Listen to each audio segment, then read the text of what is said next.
இயேசு உங்களை நேசிக்கிறார். பிரியமானவர்களே, இந்த நாளில் ஆண்டவர் நம்மளோடு பேசும்படியாய் வேதத்திலிருந்து 2 வசனங்களை கூட வாசித்து ஆண்டவர் நம்மளோடு பேசுகிற காரியத்தை பார்ப்போம். அது அப்போஸ்தலர் புஸ்தகம் 2வது அதிகாரம் 25வது வசனம் 26வது வசனம் இப்படியாக சொல்லுகிறது. அவரை குறித்து தாவீது, கர்த்தரை எப்பொழுதும் எனக்கு முன்பாக நிறுத்தி நோக்கி கொண்டிருக்கிறேன். நான் அசைக்கப்படாதபடி அவர் என் வலது பார்சத்தில் இருக்கிறார். அதனால என் இருதயம் மகிழ்ந்து, என் நாவு களி கூர்ந்து, என் மாம்சமும் நம்பிக்கையோட தொங்கி இருக்கும். பிரியமானவர்களே, தாவீது ராஜா ஆண்டவரை குறித்ததான ஒரு காரியத்தை சொல்லுகிறதை நாம் இங்கே பார்க்க முடிகிறது.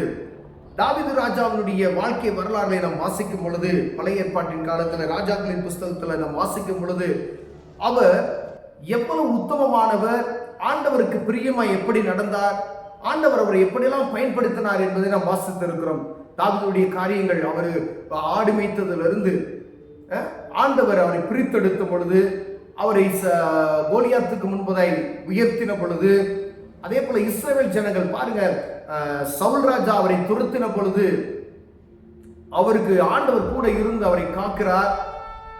அதே போல அபிஷேகம் பண்ணப்பட்ட ஒரு மனிதனுக்கு விரோதமாய் நான் பேசாதபடி கர்த்தர் என்னை காப்பார் என்று சொல்லி அபிஷேகம் பண்ணினவர்களுக்கு விரோதமாய் தன் ஜீவனை போனாலும் பரவாயில்லை என்று சொல்லக்கூடிய தாவீது ராஜா, அவர் கடைசியாக அவர் அரசாளுகிற நாட்கள்ல ஒரு உயர்ந்த நிலைமைக்கு வருகிறதை நாம் பார்க்க முடிகிறது. பிரியமானவர், அமெரிக்கான ஒரு வாழ்க்கையை அவர் ஆண்டவர் கட்டளை இடுகிறதுக்கு அவர் கொடுக்கிற ஸ்டேட்மெண்ட் பாருங்க. கர்த்தரை எப்பொழுது எனக்கு முன்பாக நிறுத்தி நோக்கி கொண்டிருப்பேன். அவர் என்ன செய்தாலும் தாவீது ராஜா நம்ம கற்றுக்கொள்ளக்கூடிய காரியம் பாருங்க. எந்த ஒரு காரியம் இருந்தாலும், ஒரு யுத்தத்துக்கு போகணும் அப்படின்னு சொன்னா, ஆண்டவரே நான் இதுக்கு போகலாமா, இதை எனக்கு வாய்க்கு பண்ணி தருவீரா கேட்டுட்டு ஆண்டவர்கிட்ட உத்தரவு பெற்றுக்கொண்ட பின்பதே என்ன செய்வார், நடத்துக்கு கடந்து செல்கிறதை நாம் வேத புத்தகத்தில் வாசிக்க முடிகிறது. பிரியமானவர்களே, அவருக்கு ஆண்டவருக்கும் அவருக்கும் உள்ள அந்த நெருக்கம் ஒரு நாள் குறையப்படாது. யுத்தத்தில் ஆண்டவர் சொன்னது, அவரை நீ ஆலயம் கட்டக்கூடாது, உன் கை இரத்த கரைப்பட்டு இருக்கிறது என்று சொன்னது நிமித்தமாவே நீ ஆலயத்தை கட்டாத, உன்னுடைய கற்பப்பிறப்பாகிய உன் மகன் வந்து கட்டுவான் என்று சொல்லி ஆண்டவர் சொல்லுகிறார். ஆனா எங்கும் அவருக்கு வாசல்கள் திறக்கப்பட்டு இருந்ததை நாம் பார்க்க முடிகிறது. ஏன்னா ஆண்டவர் மேல வைத்திருந்த நம்பிக்கை அவருக்கு ஆழமாய் இருந்ததை நாம் பார்க்க முடிகிறது. பிரியமானவர்களே, அவருக்கும் ஆண்டவருக்கும் உள்ள நெருக்கம், எந்த காரியத்தை செய்தால், இதை நான் செய்யலாமா, போலாமா, வேணாமா, இந்த யுத்தத்துக்கு போலாமா, இந்த காரியத்தை செய்யலாமா, ஆலயத்தை கட்டலாமா, வேணாமா, ஒவ்வொரு காரியத்தையும் பார்க்கும் பொழுது ஒரு சின்ன காரியம்னாலும் சரி, பெரிய காரியம்னாலும் சரி, முதல்ல தேவ சமூகத்துக்கு போவார். அவர் பாவத்துல விழுந்து போன தேவ சமூகத்துல போய் அவர் தப்பிப்பதற்கு என்ன செய்றாரு, உண்ணாமல் புசியாமல் தண்ணீர் குடியாமலும் தேவ சமூகத்தில் அமர்ந்திருந்து அவரை நோக்கி பார்த்து கொண்டே இருப்பார். அது அவர் ஆண்டவருக்கும் அவருக்குள்ள அந்த நெருக்கம், மன்னிப்பை பெற்றுக் கொள்கிறார், இரக்கத்தை பெற்றுக் கொள்கிறார். பிரியமானவர்களே, ஆண்டவருடைய சமூகத்தை எப்பொழுது அவர் பக்கத்திலே வைத்து எனக்கு முன்பதாக நிறுத்தி, என் சத்துருக்கள் யாரு நெருங்காதபடி பாருங்க, நிறுத்தி நோக்கி கொண்டு இருக்கிறேன். நான் அசைக்கப்படாதபடி அவர் என் வலது பாசத்தில் இருக்கிறேன், யாரும் தொட முடியாது. ஆண்டவர் உங்களோடு இருக்கும் பொழுது எப்படிப்பட்ட ஒரு மனிதன் உங்களை அசைக்க முடியாது, ஒரு உறுதியாய் சொல்லுகிறதை பார்க்க முடிகிறது. வேதத்தில் வாசித்து இந்த காரியங்களை நம்ம அறிந்து கொண்டாலும் அவருடைய அந்த வார்த்தையை பாருங்க, யாரும் என்னை அசைக்காதபடிக்கு என் வலது பாசத்தில் விட்டு இருக்கிறார். அதனால என் இருதயம் மகிழ்ந்தது. அதனால தான் மகிழ்ச்சி. ஆண்டவர் உங்களோடு கூட இருக்கும் பொழுது, நம்மோடு கூட இருக்கும் பொழுது, நீங்க ஆண்டவரோடு கூட இருக்கும் பொழுது அந்த இருதயத்தில் காணப்பட மகிழ்ச்சி. என் நாவு களி கூர்ந்து எப்பொழுது ஆண்டவரை துதித்துக் கொண்டே இருக்கிறது, ஆண்டவரை பாடிக்கொண்டே இருக்கிறது. சங்கீதக்காரனாகிய தாவீது என்று நம்ம ஈஸியா சொல்றோம். அவருக்கும் ஆண்டவருக்கும் உள்ள நெருக்கத்தை நாம் பார்த்து அதன்படி நடப்போமையானால், அந்த வார்த்தையை சத்தத்துக்கு செவி கொடுப்போமையானால், அவரை போல நாவு எப்பொழுதும் அவரை மகிமைப்படுத்திக் கொண்டே இருக்குமையானால், என் மாம்சம் நம்பிக்கையோட தங்கி இருக்கிறது. அவர் நம்பிக்கை கர்த்தரின் பேரிலேயே இருக்கிறது.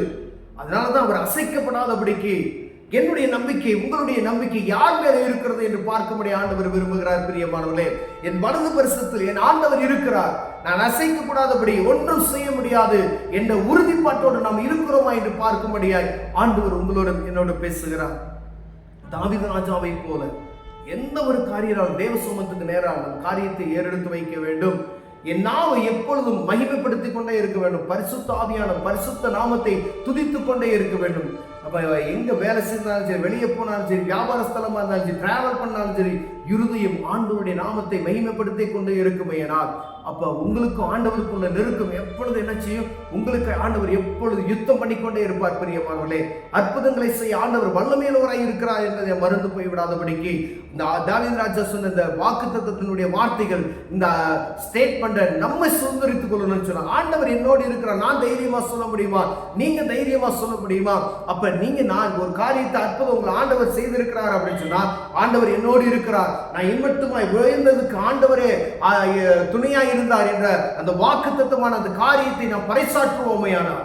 நீங்க பிறர்கிட்ட சொல்லும் போது தாவீது ராஜா எழுதி வைத்தது போல, என்னை உயர்த்தினது ஆண்டவர் தான்.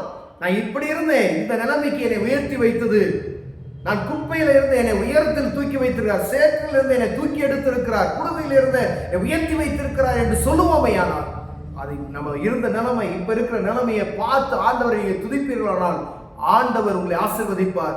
தாவீது ராஜாவோடு இருந்த தேவன் உங்களோடும் இருப்பார், என்னோடும் இருப்பார். பிரியமானவர்களே, நம்ம யாரும் அசைக்க கூடாதபடிக்கு வலது பார்சத்தில் இருக்கிற அந்த நம்பிக்கையோடு, அந்த நம்பிக்கை அவருக்கு இருக்கிற அந்த நம்பிக்கை எனக்கும் உங்களுக்கும் இருக்கும்படியா அவரே நோக்கி இருப்போம். கர்த்தர் ஆசீர்வதிப்பார். கண்களை மூடும். ஆண்டவரே, தாவீது ராஜாவோடு இருந்த தேவன் எங்களோடு இருப்பீராக. தாவீது ராஜா எப்படியெல்லாம் ஆண்டவரை மகிமைப்படுத்தினாரோ, அவர் நாவினால் ஆண்டவரே, இருதயத்தினால் ஆண்டவரே, எப்போ இந்த நம்பிக்கையினால் அவர் வைத்திருந்த அந்த கிருபைகளை எங்களுக்கு தாங்க நாங்கள் ஜெபிக்கிறோம். இயேசுவின் நாமத்தில் பிதாவே, ஆமென்.